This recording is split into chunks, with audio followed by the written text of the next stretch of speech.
오늘 하나님의 말씀은 요한복음입니다. 요한복음 20장입니다. 11절부터 18절까지의 말씀, 요한복음 20장 11절로부터 18절까지의 말씀입니다. 11절로부터 18절 말씀, 제가 한 절, 여러분들이 한 절 교독하도록 하겠습니다.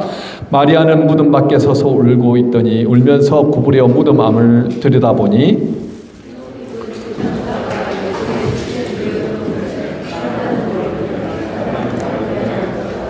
천사들이 이르되 여자여 어찌하여 우느냐, 이르되 사람들이 내 주님을 옮겨다가 어디 두었는지 내가 알지 못하니이다.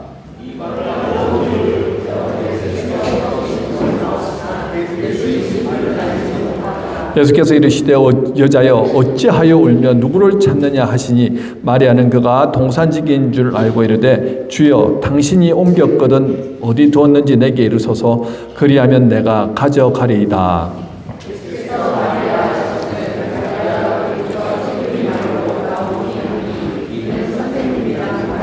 예수께서 이르시되 나를 붙들지 말라. 내가 아직 아버지께로 올라가지 아니하였노라. 너는 내 형제들에게 가서 이르되 내가 내 아버지 곧 너희 아버지 내 하나님 곧 너희 하나님께로 올라간다 하라 하시니 막달라 마리아가 가서 제자들에게 내가 주를 보았다 하고 또 주께서 자기 이렇게 말씀하셨다 이러니라. 아멘.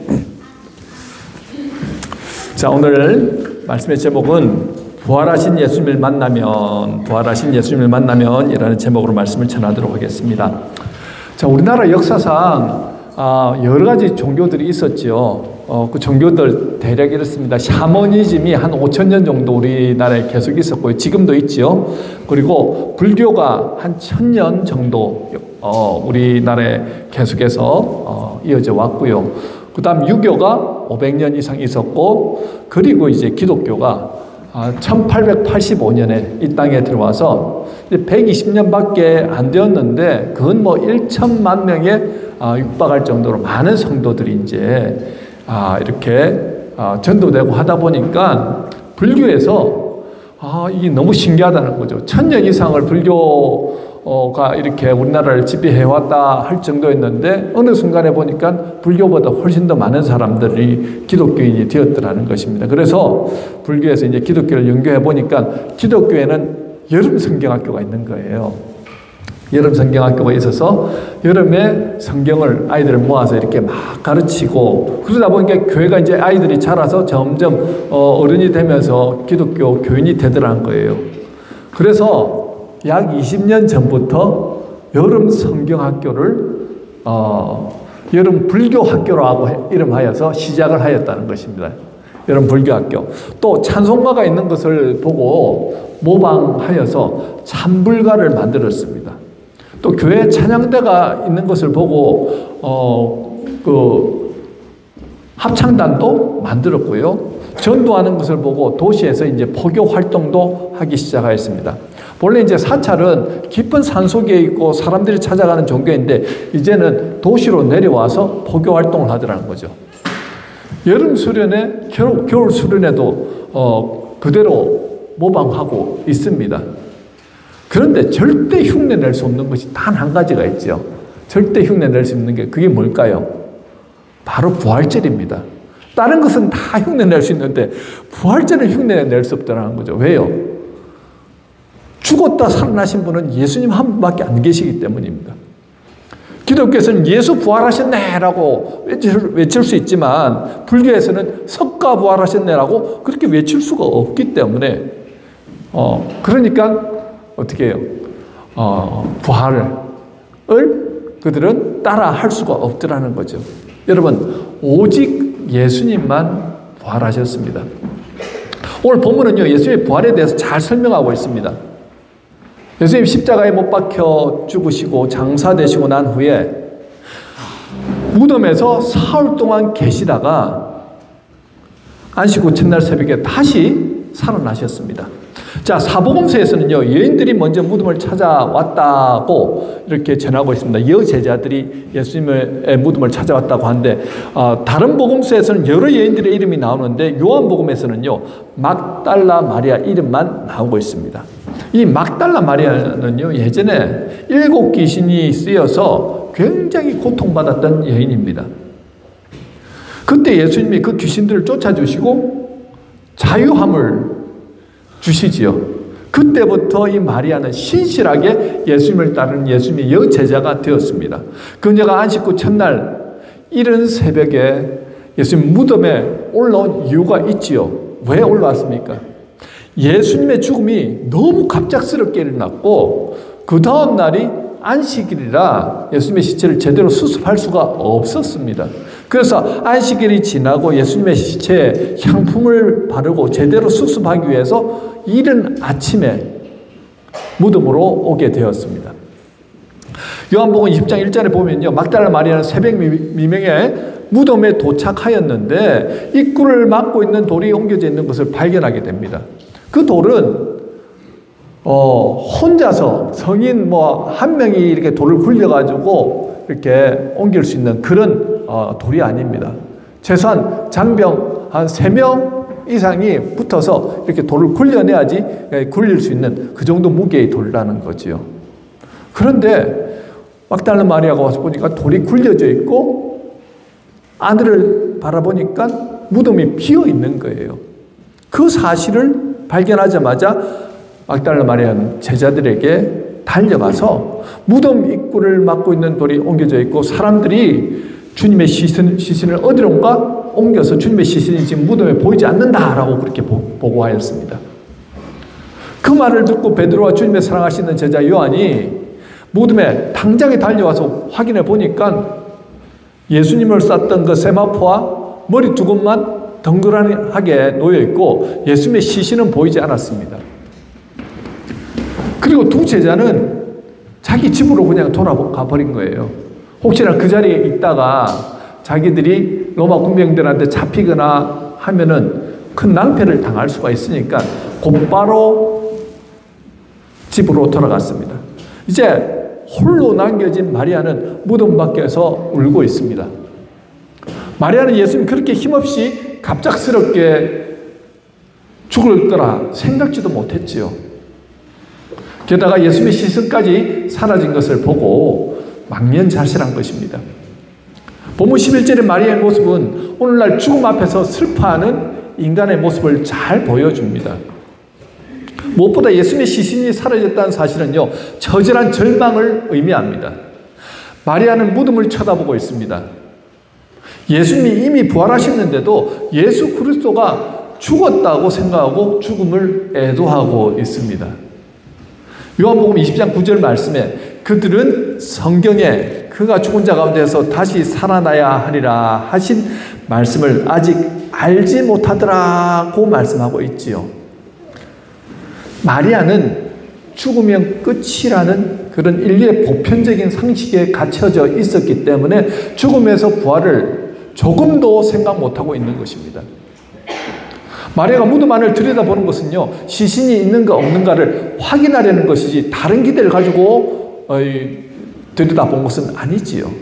마리아는 부활하신 예수님을 상상하지도 못했습니다. 오늘도 예수의 부활을 받아들이지 않는 사람들은요, 무덤을 향해서 눈을 고정하고 울고 서 있습니다. 우리 믿음의 사람들이 언제 가장 두렵고 힘듦을 느낄까요? 예수님이 느껴지지 않는 때가 아닐까요?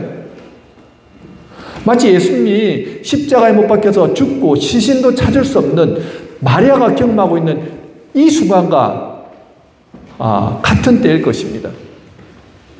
아무리 기도해도 기도의 응답이 없고 말씀을 읽어도 답을 찾지 못하고 하는 일은 점점 꼬여가고 어려워지면 꼭 예수님이 죽은 것 같은 그런 느낌을 느낄 때가 있더라는 거죠. 한 치 앞도 볼 수 없는 이 어두컴컴한 상황, 답답하고 막막하고 그런 상황이 느껴지죠. 그때 우리는 부활하신 예수님을 바라보기보다 빈 무덤만 덩그러니 바라봅니다. 어두컴컴한 상황만 바라본다는 거예요. 그러면 느껴지는 감정은 어떤 감정일까요? 슬픔이고 좌절이고 절망이고 두려움뿐이겠지요. 살아가는 것 자체가 우울하고 삶의 의미를 발견하지 못할 것입니다. 지금 마리아도 절망을 경험하고 있습니다. 그런데 13절에서 극적인 반전이 일어나고 있거든요. 울고 있는 마리아에게 천사들이 말을 겁니다. 여자여 어찌하여 울고 있느냐 하자 대답하기를 내 주님을 누가 어디로 옮겨다 놓았는지 알지 못합니다 라고 답하죠. 이 말을 하고 뒤로 돌아서는데 예수가 서 계십니다. 그런데도 마리아는 예수님을 알아보지 못하더라는 거죠. 부활의 아침에 예수님은 무덤의 문을 열고 나오셨지만 마리아의 눈은 여전히 닫혀 있습니다. 영의 눈이 열리지 않으면요, 무덤만 바라보고 절망할 수밖에 없습니다. 부활 예수를 인식할 수 없습니다. 마리아가 뒤를 돌아보았지만 예수인지를 알아보지 못했습니다. 그때 예수께서 두려움에 떨고 있는 마리아에게 말을 것이지요. 예수께서 이르시되 여자여 어찌하여 울며 누구를 찾느냐. 여러분, 우리 예수님이 지금 누구에게 나타나셨습니까? 절망과 고통 가운데 슬퍼하는 마리아에게 나타나셨습니다. 여기서 한 가지 생각해 보아야 할 것이 있지요. 자, 이왕 예수님이 나타나려고 하면은 아까 제자들 데리고 왔을 때 베드로와 요한이 함께 올라왔었잖아요. 그래서 함께 올라왔을 때 그때 짜잔하고 부활하신 모습을 보여주시면 좋겠는데 그때는 보여주시지 않으시고 왜 마리아만 혼자 남아있을 때 그때 나타나셨을까요? 여러분, 그 이유는 사실 예수님만 아시겠지만 우리가 이제 추측해보면 그런 이유입니다. 마리아는 누구보다 더 예수님을 만나고 싶어하고 갈망했다는 거예요. 비록 예수님이 십자가에 달려서 돌아가셨지만 그 시신이라도 나는 예수님 만나서 잘 수습을 해가지고 이렇게 마지막을 잘 보내드려야 되겠다. 정말 주님을 사랑하는 마음으로 만나고 싶은 갈망함으로 주님을 찾아왔다는 거죠. 베드로와 요한은 어떠하였습니까?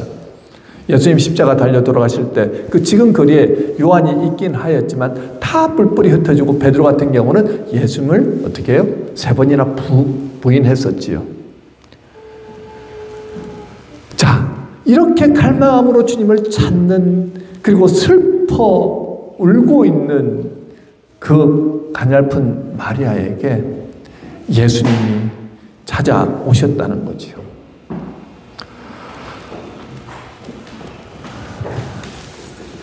이제 더 이상 예수님을 볼 수 없다는 그 절망적인 그 슬픔 가운데 있을 때 예수님은 누구보다도 먼저 막달라 마리아에게 부활하신 몸을 보여주시며 그녀를 위로해 주시더라는 거죠.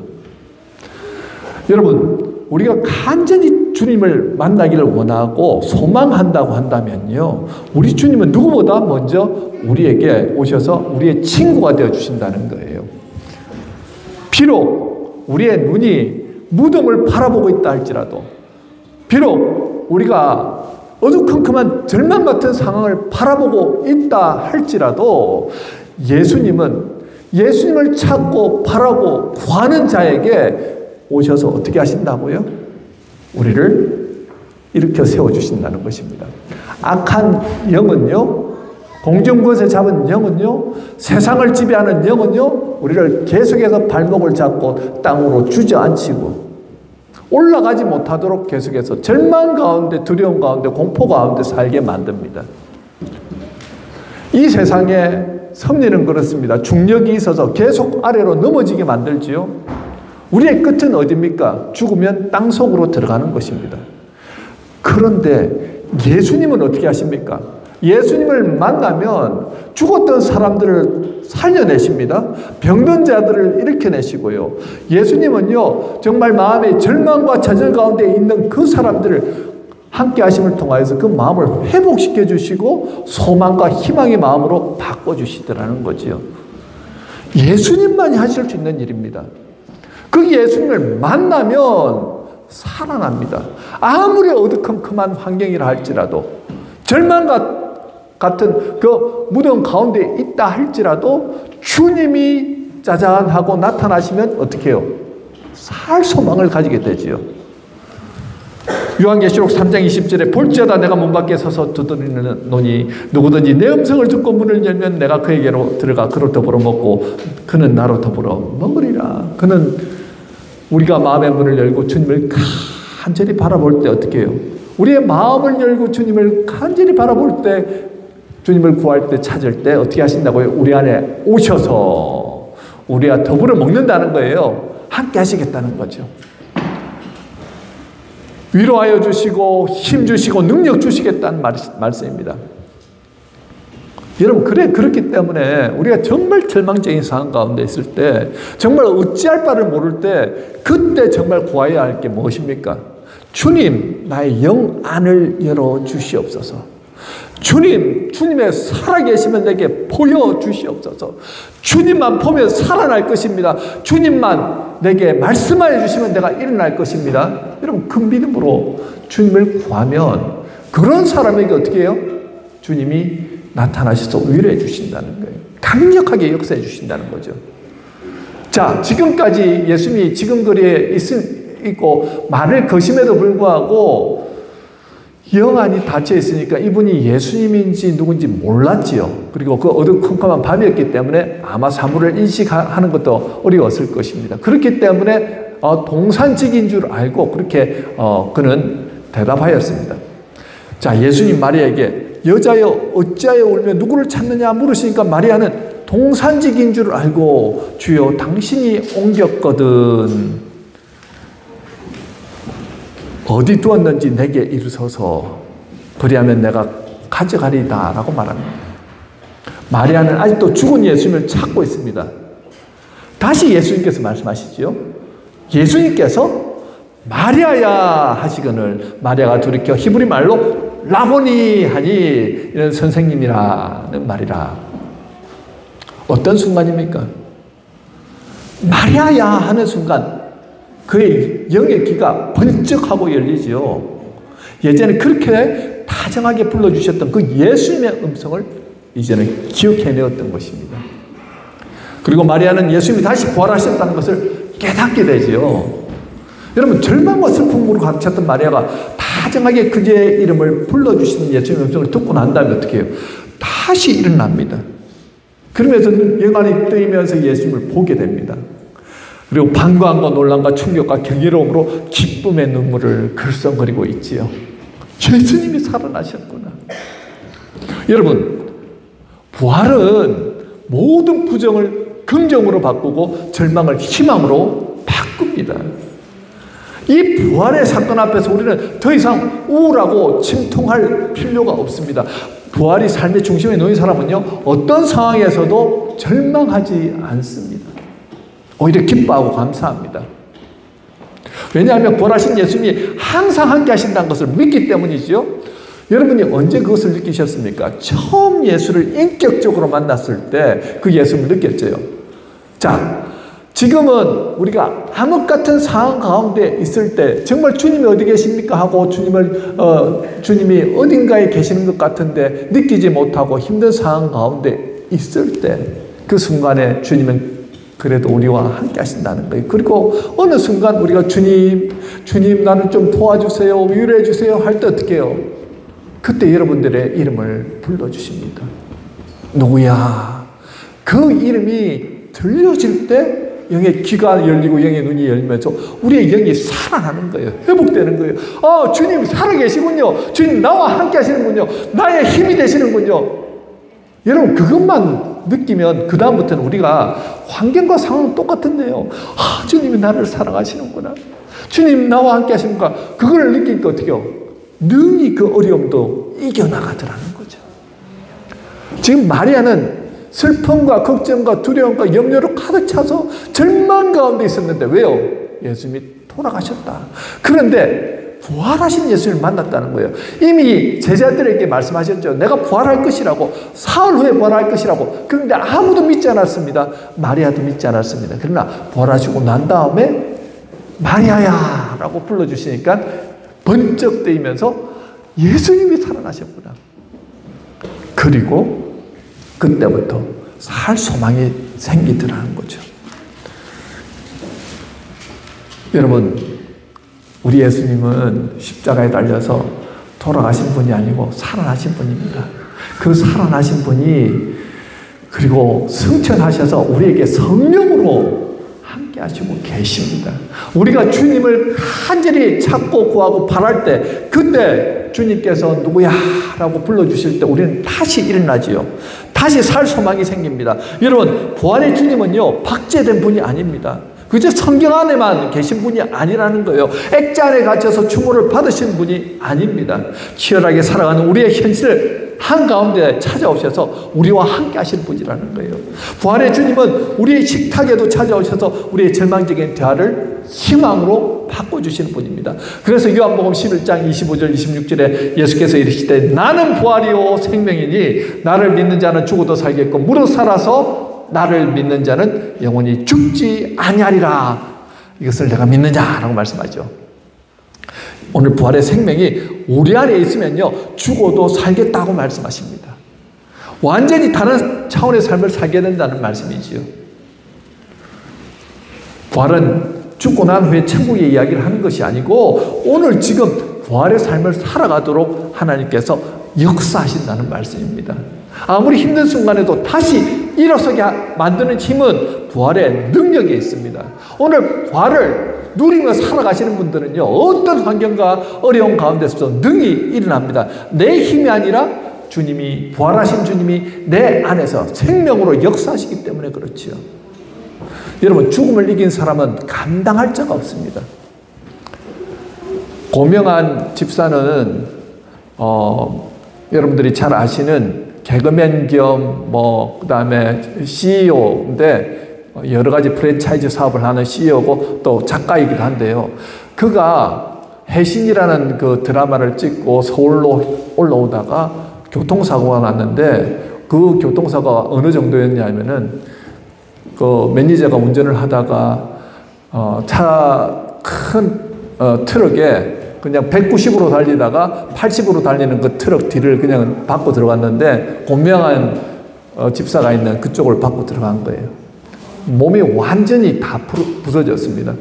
병원에 이머전시에 갔는데 이제 단 1분 후에 잠시 정신을 차리는데 1분 후에 당신은 죽을 수 있습니다. 사망 진단을 받은 거예요. 살 소망이 없다는 거예요. 죽음을 경험하였던 사람입니다. 어찌 해가지고 수십 차례 수술을 하고 근근히 살아난 그의 삶은 이전의 삶과는 180도 달라진 삶을 살아가더라는 거예요. 이제 내가 사는 것은 내 힘으로 사는 삶이 아니고 주님께서 새 생명을 주셨으니까 그 새 생명을 부여받고 내가 하나님의 영광을 위해서, 하나님의 나라를 위해서 살아가야 되겠다. 그리고 삶을 바라보는 관점이 달라지더라는 거예요. 믿음으로 사는 것이 무엇인가? 죽음을 경험하고 죽음에서 살아나니까는 어떻게 살아야 되겠다는 그 삶의 자세 또한 달라졌습니다. 그저 인기를 위해서 살아가던 그 사람이 이제 내 삶의 목적은 다른 이들을 참 좋은 길로 인도하는 길이구나. 그 주님께서 주신 마음으로 그렇게 믿음으로 서 나가면서 많은 사람에게 선한 영향력을 맺고 있다는 거죠. 여러분, 우리도 마찬가지입니다. 부활하신 주님이 우리의 주님입니다. 부활하신 주님이 여러분 안에서 오늘도 역사하십니다. 그 주님을 의지하고 믿음으로 서 나갈 때 슬픔 가운데 울고 있던 마리아가 예수를 만남으로 복음의 증인이 되었잖아요. 이제 너는 마리아야, 여기 있지 말고 나가서 내가 살아났다는 것을 제자들에게 알려라. 복음의 증인이 되었습니다. 삶의 목적이 바뀌었습니다. 부활의 증인으로서 오늘도 우리가 살아감을 통하여서 이 땅, 이 어두운 땅에 빛을 비추는 저와 여러분이 되시길 주님의 이름으로 축원합니다. 아멘.